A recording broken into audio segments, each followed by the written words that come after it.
अभी उम्र बाटे पढ़े वाला, हो आगे बढ़े वाला, न लोभ करे वाला। हो अभी उम्र बाटे पढ़े वाला, हो आगे बढ़े वाला, न लोभ करे वाला। रोग के तोहरा दवाई हो, हम करब उपाय, दवा खाना हो गईनी। तू हीरा हो तो हम पाना हो गईनी। काला ओढ़नी के मोरनी दीवाना हो गईनी। काला ओढ़नी के मोरनी दीवाना हो गईनी।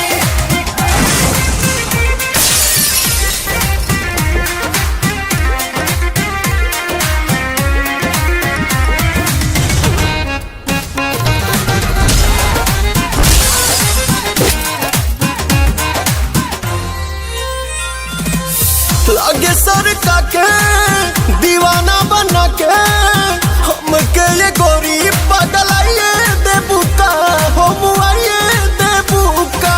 इल्जाम मत लगावा, जल के मच्छर बूझे बाबू, हम कहता रा तारा, हलाइन मारो तारा।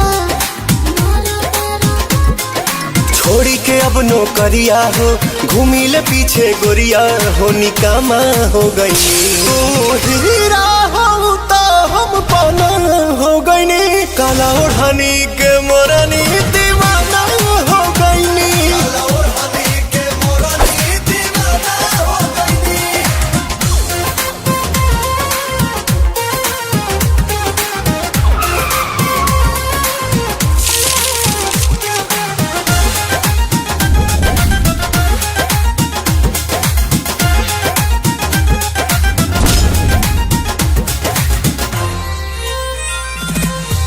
कहे पवनवा ले ले बिना धनवा, बनल साचो सजनवा चाहिला, अपने मनवा चाहिला। अच्छा जी, लेके प्रिंस तेरे अंशों के तू घूमा तारा, झूठे झूमा तारा। जुड़ल ऐसन नाता, दिल के तोहरा खाता में हम जमा हो गईनी। तू हीरा हो तो हम पाना हो गईनी। काला ओढ़नी के मोरनी